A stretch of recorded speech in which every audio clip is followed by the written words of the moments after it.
What's going on, everybody? God bless you. This is Kevin with Holy Perspective coming at you. It is April 1st. It's almost 1 in the morning. It's about 12:48. And I took a trade today around 10 p.m. I can't sleep, so I figured why not make a trade recap video for you guys. And since I still got energy, so that's what we're gonna do. And then maybe we'll talk about some scripture at the end. We'll see. But let's talk about the trade today. So we'll zoom in here. We're on NQ Nasdaq. This is the 1 hour chart. So this is the 10 p.m. candle right here. So this is actually, let me make sure. Yeah, it's the 9 to 10 p.m. Some things I want to point out. So this high was put in around let's see, 7 p.m. or something. So this high was taken. You can see this doji candle was created. And then we came back, we opened, we drove down significantly, and we closed bearish. So the fact that we took higher time frame liquidity up here, and that we're selling off, and the hourly macro closed bearish, gave me my bias for a quick scalp to the downside. That's basically how I frame my trades. You guys know that I like to why am I not able to zoom out? Okay. You guys know that I like to trade based off of hourly candles, and that's how I get my bias. So we'll go back to the hourly time frame here. And I'm going to draw out my areas of interest. The first area of interest that I'm going to be targeting is the low of the candle down here. And then, whoops, I did not mean to do that. And then the other, I guess, area of interest for me is the low of the previous candle, which I'll use as kind of my support or resistance in this case. So that being said, I'm going to go ahead and mark out the low of the 8 to 9 p.m. candle right here. Drop down to the 1 minute time frame. Now, if you guys haven't watched my Power of 3 hourly manipulation video, I really do strongly recommend that you guys do watch it, because there's a lot of context in there that can help frame these kind of trades. But basically, I'm looking at the low that was put in around 9:43 p.m. or so. We're bearish on the macro. It's a big downtrend.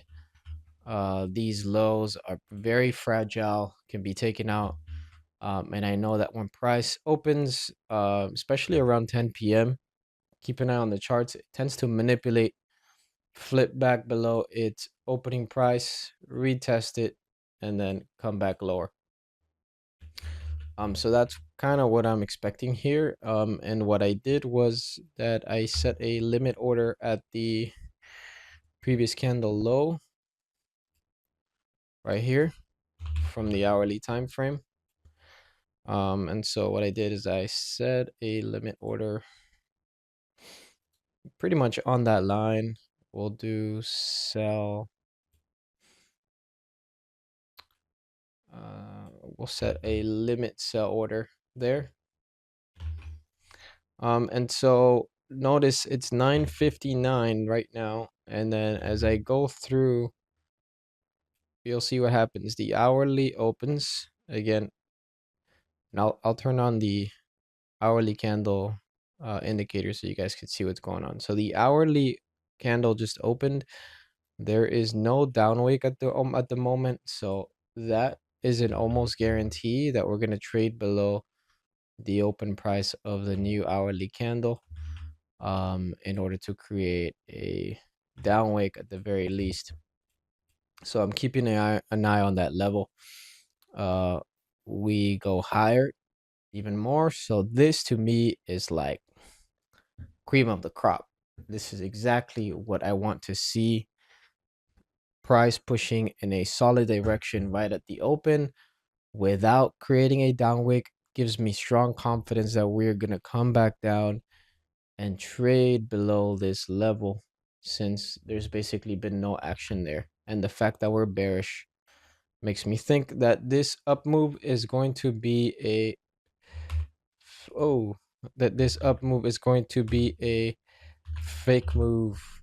Okay, All right. So that being said, we'll undo, undo, undo, and let's see what happens. I get filled right here. I set my take profit. I'm gonna set my take profit at low, stop loss at the swing high. So basically a 1-to-1, 525, risking about 500 to make 500 and change. Now this is gonna be, I'll warn you guys, a kind of long trade because the macro overnight, especially at the 10 p.m. open, where some Asian countries, I don't remember exactly which ones, open up at this time.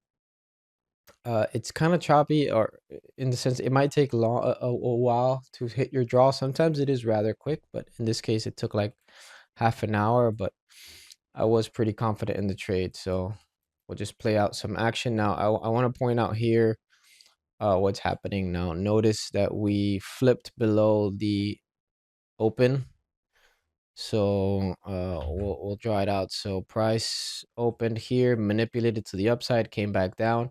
Now I'm looking at this open level right here of the hourly candle.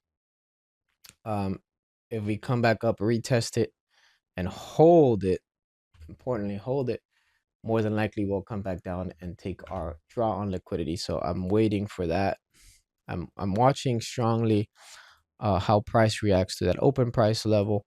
And mind you guys, at this point, I am break even. You know, I'm not looking for to risk any money on this trade, especially if I'm in the trade for a long time. I'm not going to be risking a lot of money. Notice how we come back up, retest that open level again and again, and I think we hit our take profit there. So beautiful trade. Like I said, it did take about almost half an hour to hit, but it does hit, and this is just to show you that power of three manipulation um, hits very beautifully when there is strong confluence um, on the hourly time frame, and then strong candle closures like these. So that's that. So hope you guys enjoy the trade recap. I did make let's see, pocket watchers. You guys like to see how much I made? I made about 3K across three accounts, which was $9,000. I just three evals that I purchased. So you see 3,055, 3,055, and 3,055 across three accounts. So that's about 9K. They're evals, like I said, but I don't care because I'm trading them. I'm gonna pass them, and then I can risk less once I have the funded accounts. Um, let's see. Psalm 14:1 is the verse of the day. I guess the day just started. So we'll see what this is about. The fool says in his heart, there is no God. They are corrupt. They do abominable deeds. There is none who does good. I love this scripture. I think of Romans 1, which we can go there really quickly. And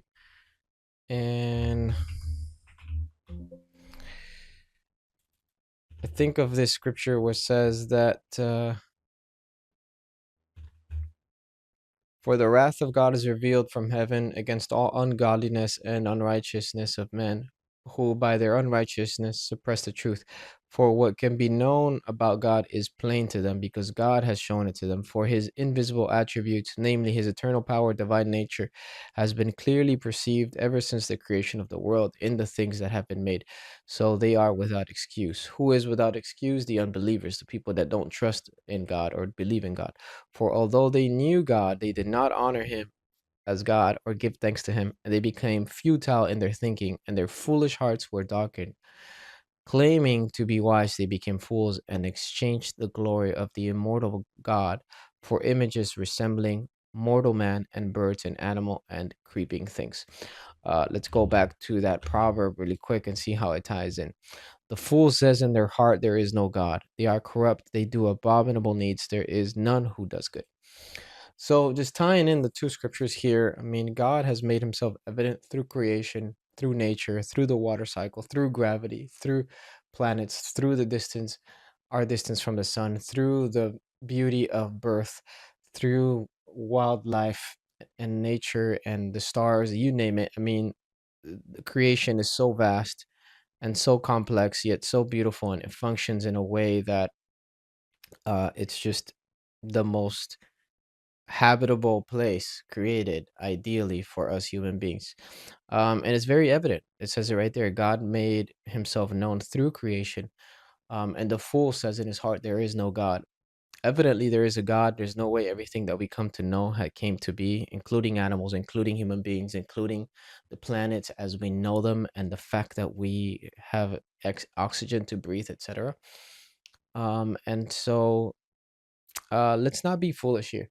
Let's not fool ourselves into thinking that we know better than our Maker, because the fool says in his heart, there is no God. And remember, there's no one on this earth that's good. No matter how many good deeds we do, we can't outdo what our Maker has done for us, which is give his one and only Son for us. And so I just want to encourage you guys, if you don't know Christ, read your Bible, uh, put your trust in him, and I guarantee you, you'll never be the same.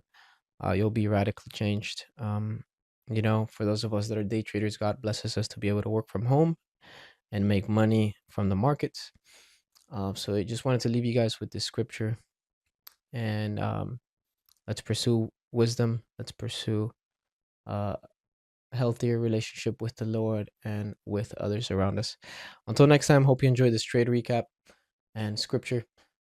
God bless you guys, and tune in next week to see what we got going on in the channel. Oh, join the free Discord in the description.